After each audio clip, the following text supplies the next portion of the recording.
ফুলকি বেরিয়ে আয়, জামাই এসেছে। শাশুড়ি শাশুড়ি শাশুড়ি শাশুড়িকে যাত্রাতে নেই, পা ছুঁয়ে প্রণাম করতে হয়। শাশুড়ি মা পা ছুঁয়ে প্রণাম, পা ছুঁয়ে।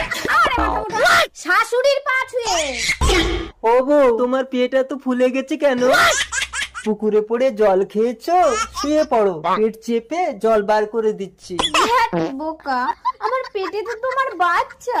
বাচ্চা পেটে ঢুকলো কি করে? ও মা, এ কি ছেলে দেখে বিয়ে দিয়েছো? নিজের বাচ্চার খবর জানে না, লোকে তো আমাকে বদনাম দেবে। জামাই বাবা, মাত্র কদিন মাসির বাড়ি গিয়ে সব ভুলে গেলে। শাশুড়ি মা, তোমার পেট ফোলে না কেন? তোমার শ্বশুর তো মারা গেছে বাবা।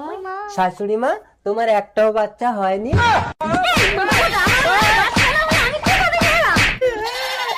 শাশুড়ি মার এত বড় বাচ্চা হয়েছে।